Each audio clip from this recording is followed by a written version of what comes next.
an expert in public speaking, and he's saying he's very. I wouldn't say expert in public speaking. I would say expert in public speaking. I do a lot of it, but it's a bit like going to the gym and calling yourself an expert. I don't think that's. Thank you, team. Right. Thanks, guys. Thanks very much. I love it. Now, see, here's the thing though. I now don't know where to look because I feel like I want to look there, but I also recognise that we've got these cameras here. I do think we should say kind of a bit of a hello and welcome for the podcast. Hello, Miles Grant, Luke Biddle, good friends. Good friends, Christian brothers. Christian brothers. Go on, you go. Certainly, Miles has been a friend and mentor to me for many years. I think we first met in 2010 at Basket Brigade. Yeah. I think that's the first time. Yeah.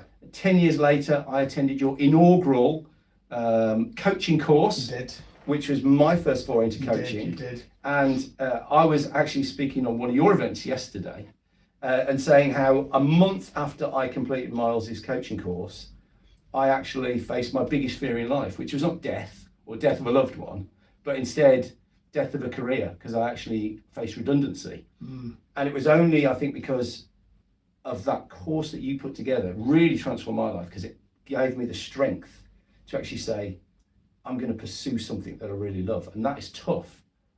But I had the foundations from your trainings, Miles. I think that's a really interesting thing to talk about. Like, there's this course that I've seen, and the title of the course is Full-Time Purpose.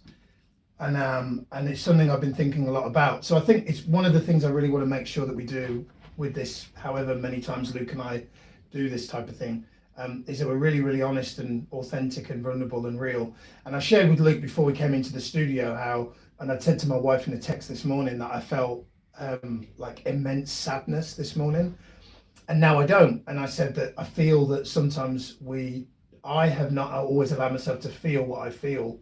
I've suppressed what I feel just from childhood, the way I was raised. You model your parents, right? And so this morning I felt immense sadness, and then I did some breath work. I had a cry, did some journaling on it, and then it all of a sudden shifted, and now I don't feel sad. But I do feel that when we feel something, that feeling is often, I believe, think of it like this. I think it's like, you know when you get a warning light on your dashboard of your car? And you turn the engine off and turn it back on again. Hope it's gone out. Hope it's gone out, and you try and ignore it, right? Yeah. I've got a sign on the car at the moment that says service required. Now I've been to the garage because they gave me a check a few weeks ago on the tyres, and they said, oh, actually you'll be okay for a good few hundred more miles. So I've ignored it, given the advice of Robbie at the garage in Coventry. Hello, Volks Garage, if you're watching. They won't be watching. So you've ignored it intelligently. I've ignored it intelligently, but the point is the car has given me a signal to do something different. And I feel at the moment that some of the sadness that I have felt and that I was feeling this morning is an indicator that something needs to change. I think that's a really good point, because what is an emotion? Obviously we know what the emotions are, and if you've seen the film Inside Out and Inside Out 2, those are some about emotions. Brilliant films. Amazing. But emotions really are signals, aren't they? They're signals telling us that there's something to pay attention to. Yeah. And I think that's what you were saying earlier, that sadness showed up. And whilst we might not want to lean into a feeling of sadness or feel sad for too long, because sadness is actually the deepest of all the emotions. Yes. Did you know sadness, the word sadness comes from the word satiated? It's a shortening of the word satiated. No, I didn't know that. Because it's such a incredibly deep, it fills the entire body, sadness. It's a really, like joy can be a bit heady and a bit kind of light. Yeah. And it's I'm joyful. Oh, it's gone. Sadness digs in. Yeah. So I think just recognizing there is a sadness. Yeah. And being curious about it instead of critical. Absolutely. Yeah, no, it's there's a phrase that I love, which is feel it to heal it. Yeah, I love that. And I've really been paying attention to that. One of the things that I think I want to talk about in this show, I really want to bring it to the forefront, is faith, because Luke and I are both Christians, and I was baptized last year, and you were baptized year before, 2023. Yeah. And I every time because we go to church together, every time I go lately, I've came away with a real feeling of, like, if we go to the gym to work our physical muscles, then for me going to church like works my faith muscle. So it's like every time I come out of church, I feel more grounded in trust. Whereas before, like no judgment, but my last 10 years of me have been mainly looking at kind of worldly personal development, which I think is amazing. However, for me, I believe that personal development's like, if you think of it like a house, for me, personal development is the bricks. Like it can help build you up to whatever you want to build into. But I feel that for me, faith is like the foundation.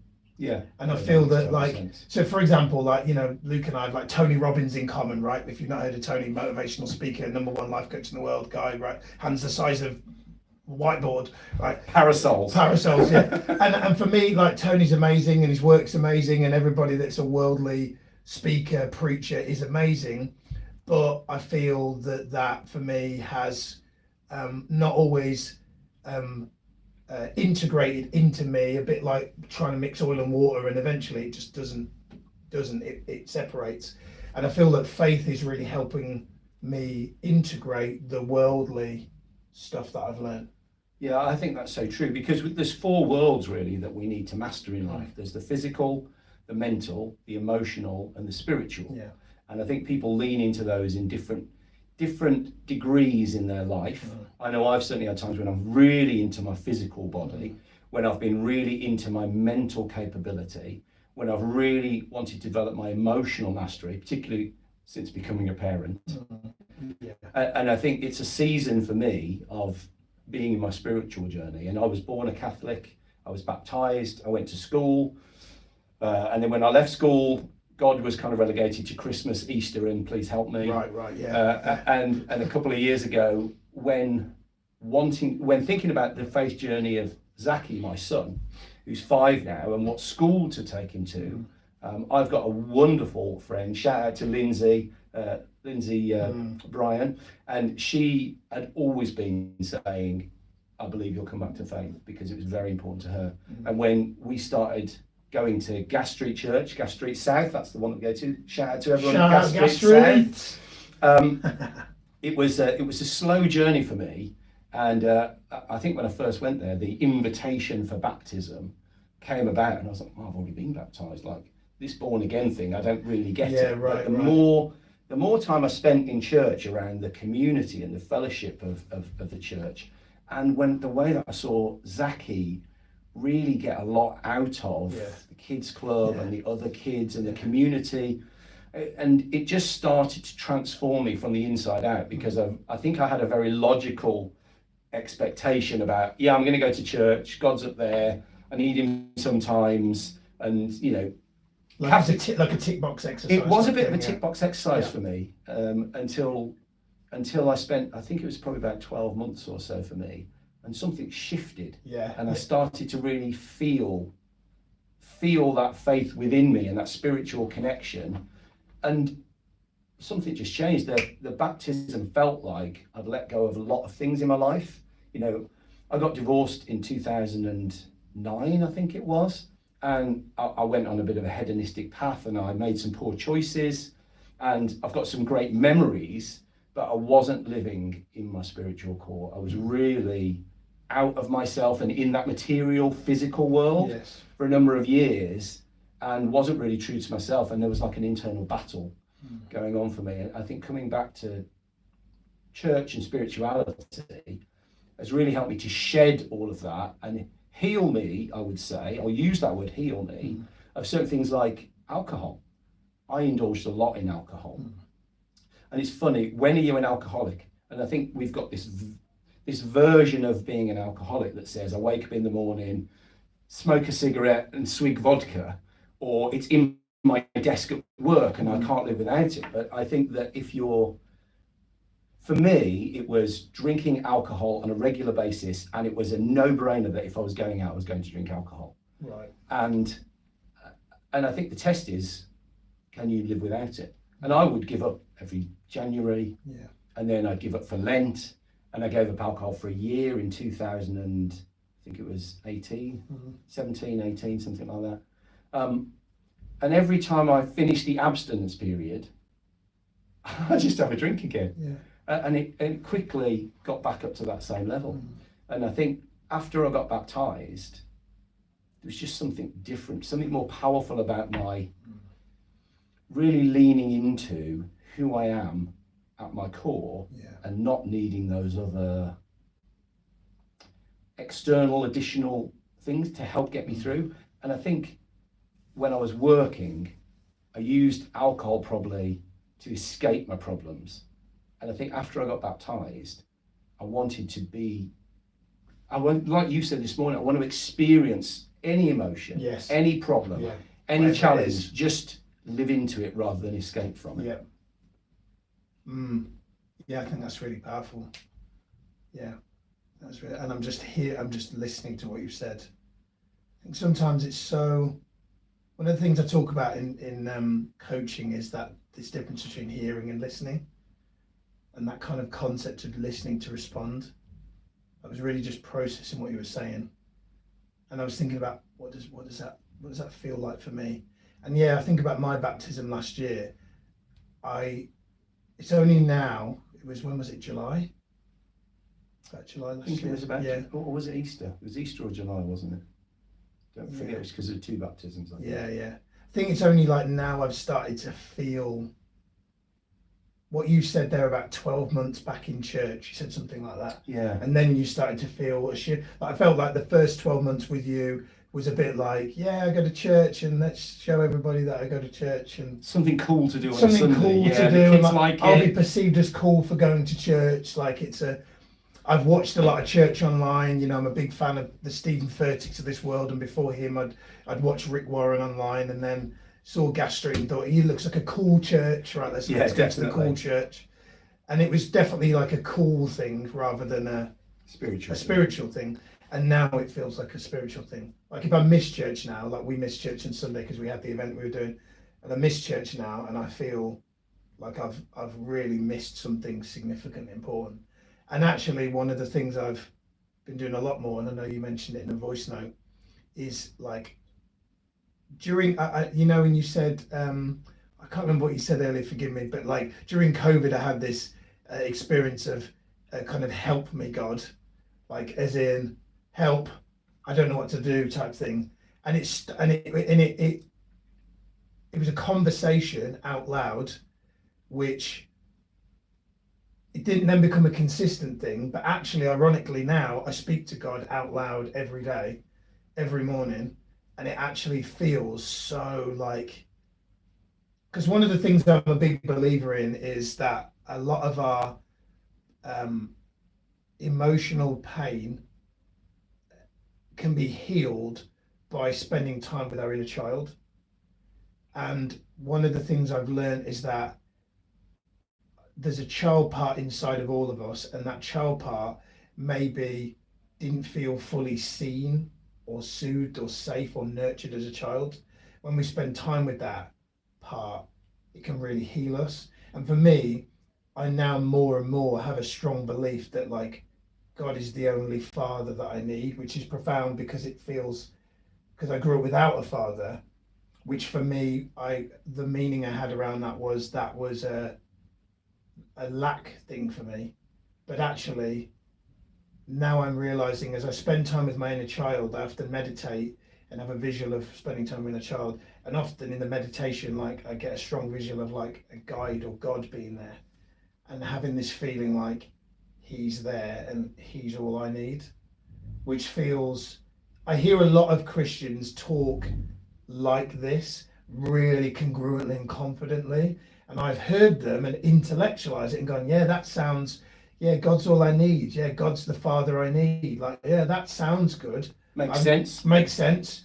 But I'm like, well, I don't know if I believe that because I grew up without a dad, and part of me wanted a dad, and I don't quite know because is God real?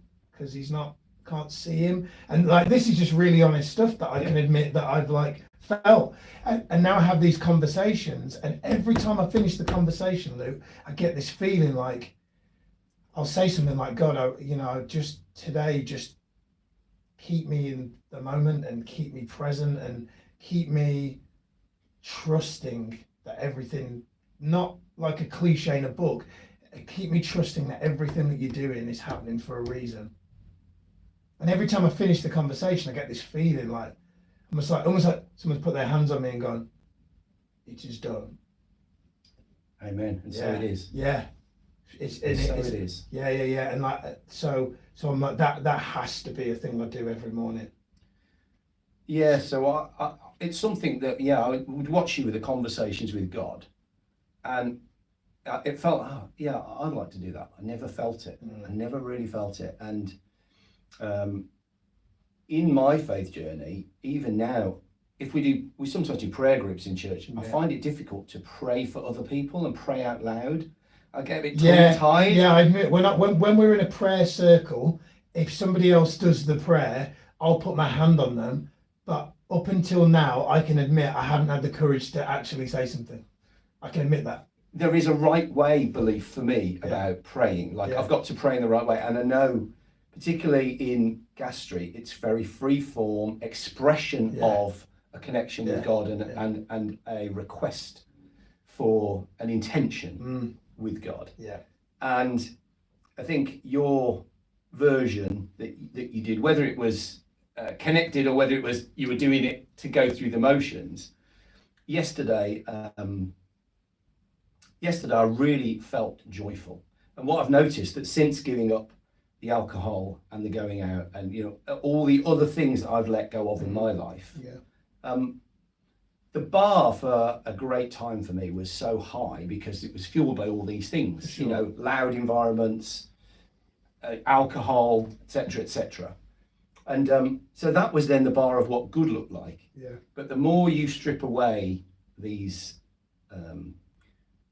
external ways to feel good about yourself, the more your baseline comes down to just waking up and feeling grateful is the baseline. And then when you lean into a bit more gratitude and you feel connected to a greater power, for me that's God, whatever it is for you, it's just uplifting within your cells. Yeah. And I for the first time really, like congruently, just spoke out loud of how grateful I was for my life, for my incredible wife, for my beautiful son, for the life that I've grown into, because I've done a lot of work over the last few years, becoming a version of myself that I'm really proud of. And I felt really connected and just speak out loud how grateful I was for the breath in my lungs, for the sky, for just nature, and everything felt more vivid. You've had one of those experiences where everything goes into like 8K high definition technical. When you're out in nature, you just feel really present and connected. Yeah. And that's kind of the experience that I had yesterday. That I just shared with you because you'd inspired me to have this out loud conversation that felt really connected. That's nice. Two things that are coming up for me. One is follow the excitement. So that's coming up for me. Okay. So like we came into this studio this morning and the guys here, Lee and the team here kind of asked like, what are you, Taylor, what are you gonna speak about? And I said, don't really know. Great question. And then Lee said, we kind of said, well, I think we might speak a bit about faith and stuff. I'm not sure. But one of the things the reason why I kind of booked this with this morning is because for me, it was just like following the excitement. It was like, so our kids go to church together, Zachy and Sage play in church together, and they both love it. And I always think about, especially now I get to see Sage go to school, I get to see how kids play, and I'm reminded of how they're really unplanned. They just follow their excitement. Yeah.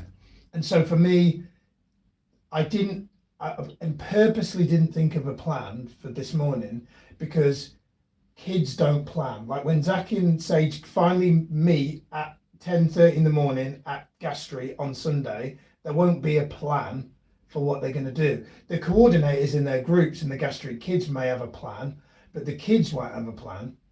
And I think that sometimes in life I over plan and overthink, which takes away the flow. And this conversation is beautiful for me because I just went, well, let's just hang out. We could do it over coffee, but why don't we sit in a podcast studio and talk and then we know that something good may come out of it and someone may hear it and it may add value to their life. So I'm a big believer in just follow the excitement more. And that's definitely something that I'm spending more time going, where am I, like coaching question, where am I in and out of alignment with following the excitement? Because there's some things that I do in my life which are definitely like following excitement. Like me and Saturday yesterday played tennis, like in the sun. We mess around and it's hilarious, right? It's so much fun. And then we sat in the sun at McDonald's and ate porridge and had a double espresso, and that was fun. And then we went to the gym and we didn't train very hard because we were too busy chatting to ourselves and other people. That was fun. And then there are times where I'm out of fun and I can feel it. And I think for me, it's now really important, especially because, like, I didn't see my mum having fun when I was a kid. She was too busy striving to provide and protect, and I get that. And I have to do that, and so do you, right? But I think that Joe Dispenza's got this saying, which is a phrase. There's a video that he's got on YouTube, and I watch it every single morning. It's about 12 minutes long. And there's a saying he says, which is, we either can create out of fear and desperation or joy and inspiration. And I think for a lot of my life, especially in the, I'm going to call it the life book category, it's a program on Mind Valley, which I love. In the life book category of career, Luke, I feel like I've created a lot out of fear and not desperation, but definitely out of fear, because I've had an inner child that has unmet needs. So I've been creating to get people to like me, validate me, approve of me, tell me I'm enough, like give me the gold star type thing. And now I'm really intentionally going, I want to create out of joy and inspiration. So like this with you here now, no strategy, no plan, just like whatever. Do you know what I mean?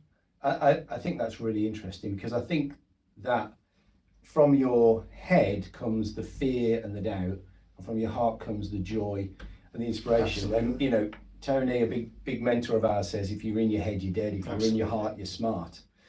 But how do you actually do that? And I think for me, I have struggled in my life to trust myself that I'm enough, trust myself that I'm working hard enough. And that leads to this striver driver mindset, you know, overachiever, always working hard, never feeling like it's good enough. Always, when I was working, I was just always working, and, you know, working extra hours, never feeling like what I did was good enough. And I would study incessantly. I used to I did additional diplomas in marketing. I went to marketing groups. I felt like I could never have enough knowledge, because you can never get enough of what you don't need. Right. Like the hedonistic stuff you like the about, alcohol, right? Drugs, partying, Yeah. and you can never get enough in life of what you don't need.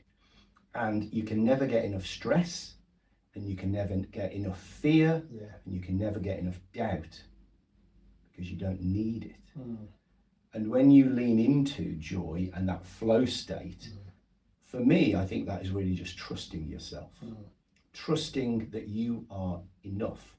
Now, when I was at the start of my career, I would have really struggled, because there's so much I don't know.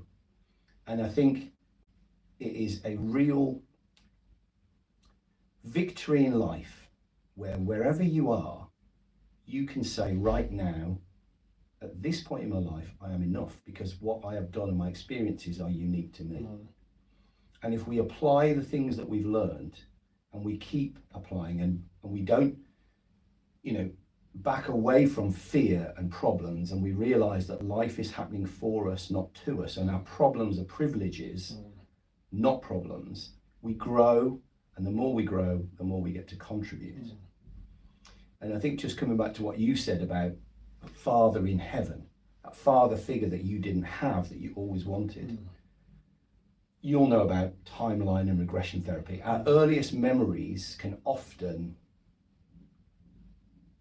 be the root cause of some of our challenges in later life. 100%. So for me, when I went back to my earliest memory, I was very blessed as a child. Our family had a boat, and we were at a boat yard where they're selling boats, so lots of boats there, on a like all on pontoons and things. And my family, my mum and dad and my brother were talking to the salesman, and he was saying, hey, you know, this is a great next step for you with a growing family. You might want to consider something a little bigger than you. Great salesman. You know, how hard can it be to sell a boat? I really want a boat. Yeah. Let me sell you a boat, sir. Yeah. So we were there, and my parents were engrossed in this conversation, and I ran off towards this boat, and I just leaned on this boat, and boats are on ropes, and ropes lean in and lean out. So as soon as I pushed the boat went out, and I went pop straight into the middle of the boat, and the boat then closed back in again. And my father saw this out the corner of his eye and ran over to me. And I remember as clear as a bell, I can see the image in front of me, underneath the water, and where about the ceiling is, like I can see my dad leaning into the water, putting his arm into the water, like something out of a film, and grabbing me and pulling me out of the water and literally saving my life. So what I learned in that moment was that I've got to do the right thing, Miles. I've got to do the right thing, because if I don't do the right thing and behave, I'll die. Yeah. And not knowing that for many years meant that for me, there was always a right way to do things. I've got to do the right thing. Am I doing the right thing? Yeah. I'm asking this doubt-inducing question over and over and over again. And I was going through that with a colleague of mine at a Tony Robbins event where I was a senior leader in Germany. No, it was Palm Beach in December.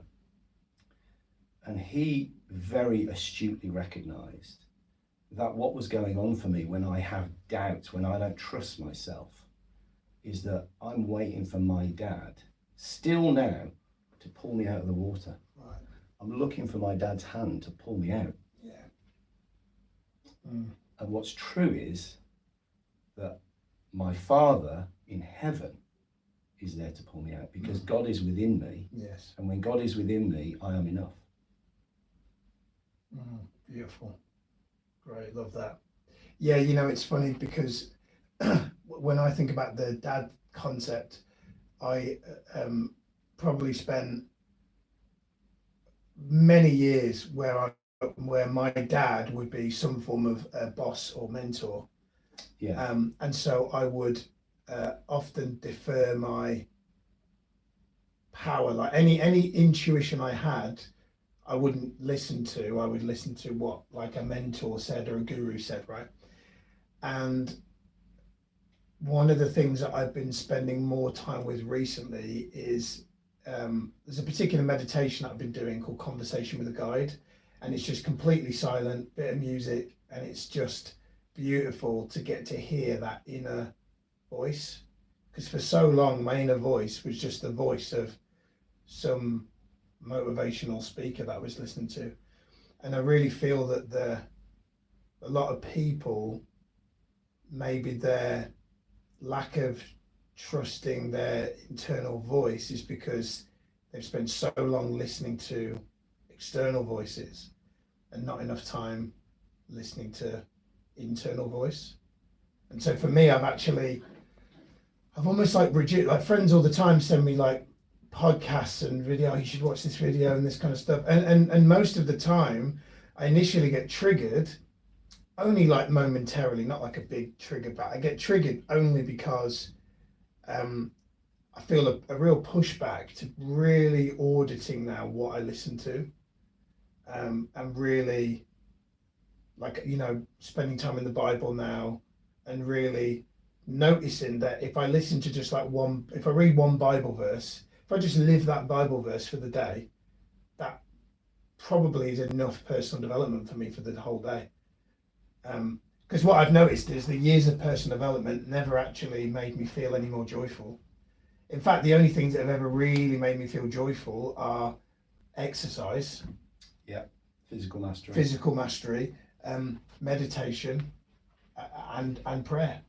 Like other things as well, like spend time with my wife, my children, but when I just talk about just me in solitude, they're the only things that have ever actually brought me any joy. Like that are like feel like long lasting, sustainable, non-hedonistic, healthy, good for me, good for others, good for humanity type things. Yeah. It's interesting, isn't it? Because all of those pursuits are solitary in some way. If you said I enjoy football or even golf or something like that, that's very different. I think that exercise is in and of itself meditative. Yeah. Particularly running, I enjoy running. Oh, me too. And although I do dilute the experience with music, because I think net time, I can cram some information into my head. Yeah, me too. But when you are just with your own thoughts, whether that is in exercise, whether that is in prayer, whether that is in meditation, we're creating the space to hear what's going on. Yeah. One of the things that I think is interesting about social media and the pervasiveness of digital devices is that we're always trying to get more information. And what we really need is implementation. And the way that the brain works, and you all know this, Miles, is that when we go to sleep, what we're actually doing is synthesizing all of the information during the day into our long-term memory and sorting it out like library cards. That's why we need recommended 8 hours sleep. I would have never slept 8 hours 20 years ago. I was a 5 or 6 hour, this is how old I am, quoting Margaret Thatcher, only sleeps 4 hours a night. I only need 5 or 6 hours sleep a night. But I was robbing myself of all of that information because I wasn't able to synthesize it and store it effectively in my brain.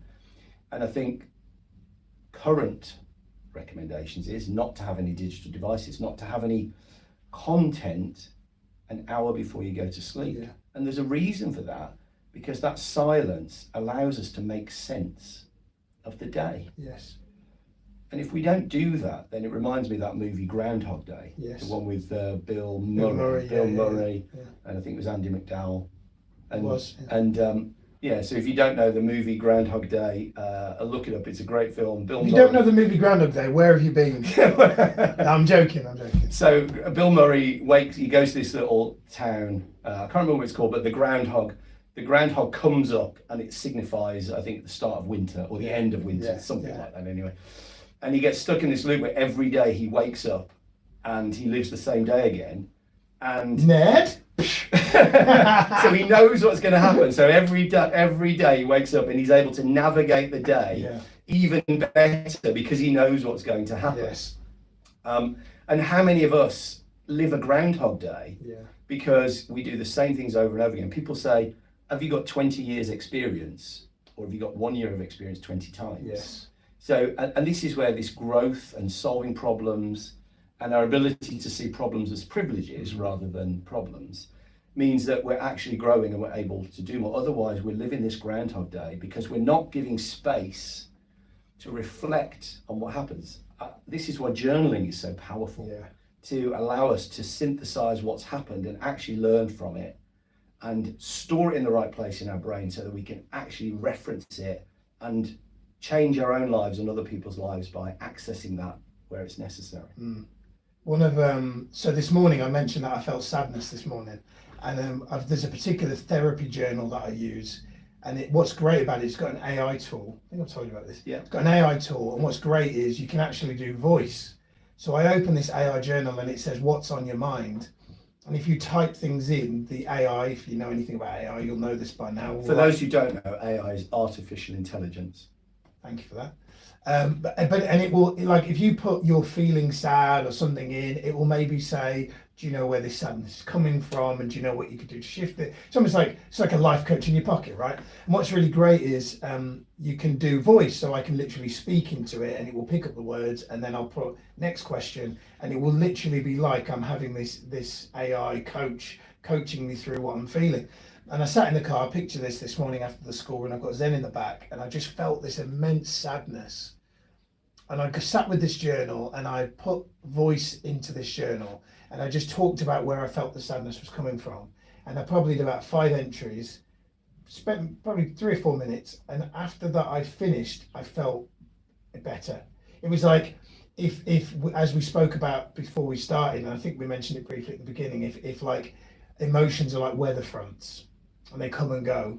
And if you've ever had that experience of being in a town and there's a really evidently heavy rain cloud and you see it, and then it starts raining, and then you see the rain cloud move on to like the next town, and where you are all of a sudden sunny and it isn't raining, but your friend in the next town who you maybe speak to on the phone says, "Oh my God, it's tipping it down here." Emotions, I think, are sometimes like that. I could feel one thing in any given moment, and Luke could feel something completely different. We're sort of in the same space, but what we're feeling is different. And for me, doing this journal, it's really powerful because one of the things I've learned over the past few years, I've been part of a men's group, is how important it is to not just feel emotions, but to speak out what we're feeling. So one of the things that I've noticed over the past 2 years is speaking out what I'm feeling is even like, for me, breath work is a great way to feel what I'm feeling. Speaking out what I'm feeling. So this morning I said to Luke when we arrived, I said earlier I felt a real immense sadness. And just saying that out loud, if you know anything about chakras, that is like, for the throat chakra, that is like medicine, because it's like it clears it of any blockage, which is especially powerful if, especially like, so Luke and I, like the next 4 days at the time of doing this video, I'm going to be on stage speaking in front of hundreds of people for 4 days in a row. And if you know anything about public speaking, most people's biggest fear of public speaking, because I often ask the audience, who's afraid of public speaking, and all the hands go up. Most people's biggest fear is of being really seen or being unseen, and actually their inner child feeling unsafe. And actually standing in front of an audience of people can bring up our biggest fear of rejection, because we're basically saying 100 people, knock yourself out, like me or reject me, Russian roulette.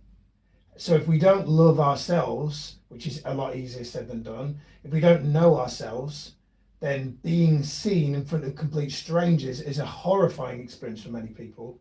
And what I've come to learn is the more I open my throat chakra and say what I'm really feeling, then that means that the more vulnerable I can be on stage, which means when I'm on stage, I'm not now looking for the audience to validate what I'm feeling, because I've dealt with my feelings before I've gone on stage. And I've also, going back to the inner child thing, spending time with the inner child so that he feels seen, means that when I go on stage, I'm not doing it to perform for the audience. I'm doing it because I just want to follow the excitement and be in the joy. Versus when I used to do public speaking, literally only 3 or 4 years ago, I would pump myself up Tony Robbins style. But actually, to kind of not discredit Tony Robbins, my perception and my fantasy is he's not pumping himself up, he's getting himself in state. But for me, I was using it to put myself into this warrior mode, because I was so afraid of being seen in anything other than warrior that I would not allow myself to be anything other than warrior. Like I remember I used to do these videos on YouTube and I would just put myself in this warrior mode. And I remember once a coach saying, "Love your videos, but I would love to see a different side of you." And I didn't even know what he meant. And now, lo and behold, I know exactly what he means. What he means is, I'd love to see you present without your mask on. Yeah, absolutely. And I was exactly the same when I was doing presentations in the corporate environment. It was, I've got to remember everything, I've got to practice it over and over again, I've got to know it word perfect. Because what will happen if I forget my lines? Interestingly, I did a skill set, which is where, as a Tony Robbins senior leader, we do presentations on different skills that the crew can learn and that Tony Robbins teaches. And I'd done this presentation. It was about visual, auditory and kinesthetic, which are different ways of speaking and hearing. So somebody who's visual will say, "Oh, I see what you mean, like that's a great vision that you've got, that looks good to me." Auditory is sounds like a plan, I'm hearing you loud and clear, crisp as a bell, knock on wood. Actually that's kinesthetic, but kinesthetic is, I feel you, that feels heavy, let's tap into that. So, and these have different speech rhythms, if you like. So I was doing this presentation and there was a phrase, I can't remember it now, but it was a specific phrase, and I'd written it and I'd done it loads of times, and I got to it and I went, "Oh, what is it again?" And I literally went completely silent on stage, and somebody in the audience said, "Oh, it's this," because they'd heard it. I said, "Well, as long as you guys know it, that's the main thing. Yes, thank you," and carried on. and it felt like I'd ruined the whole thing, and that it was my worst like presentation ever. Right. And I watched it back. It was barely no. Like, yeah, I stopped and thought for about that long. Felt really awkward when you're on stage, Right. and but didn't really make any difference. And it is that just getting to a point where you trust yourself to just be ready. And I think, you know, you and I are doing this 100 days of live. So you're on YouTube, I'm on Instagram, and just it's great practice for knowing that you're ready. And as Tony says, all you need is within you now. Yeah. There's a word that came up for me, which is accessing. We've only got a few minutes left. Yeah. Access or accessing. And for me, when I'm clear, I access the best stuff. So like on Saturday, we had our master coach training, which Luke spoke on Sunday. And on Saturday, I decided that I was going to do a mentoring day, completely unplanned. And it was probably the best I've ever done. Like, it was like, we had, you know, at one point I did an inner child meditation where I had the audience with their eyes closed, going in a field, over a bridge, never done this before, over a field, into a bridge, into a field with yellow flowers. Their inner child was sat on a swing, and the inner child got off the swing, they sat down and had a picnic together and had a chat about, and I said, let your inner child speak to you and let them say whatever they want to say, or just what do they need? Do they need a hug? What do they say, right? And like literally had like people on Zoom like crying, right?